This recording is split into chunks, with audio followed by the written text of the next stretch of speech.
ମୋ ବୋଉ ବେଶୀ ପାଠ ପଢ଼ିନି, କିନ୍ତୁ ସେ ମୋତେ ଯାହା ଶିଖେଇଛି ତାହା ସେତେବେଳେ ବୁଝା ନ ପଡ଼ିଥିଲେ ବି ଏବେ ବୟସ ହେବା ପରେ ଠିକ୍ ବୁଝା ପଡ଼ୁଛି ସେହି ସବୁ ଶିକ୍ଷାର।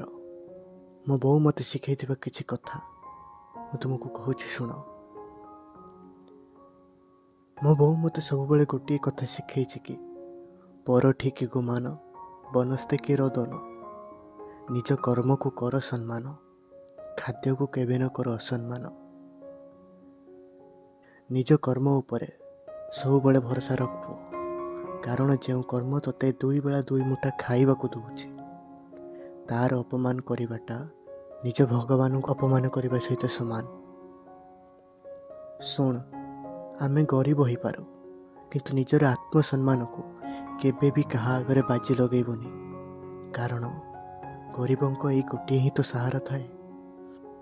ସବୁବେଳେ ଭୁଲକୁ ଭୁଲ ଆଉ ଠିକକୁ ଠିକ କହିବାକୁ କେବେ ବି ଭୟ କରିବୁନି। ମିଛ କେବେ ବି କହିବୁନି, କି ମିଛ କହୁଥିବା ମଣିଷକୁ ନିଜ ପାଖରେ ରଖିବୁନି, କାରଣ ସେମାନେ ବିଷଧର ସାପଠାରୁ କୌଣସି ଗୁଣରେ କମ୍ ନୁହନ୍ତି। ଯେତେବେଳେ ତୁ ଠିକ ରାସ୍ତାରେ ଥିବୁ ନିଜ ମୁଣ୍ଡକୁ ଉଚ୍ଚା କରିବୁ, ନଇବାକୁ ଦେବୁନି।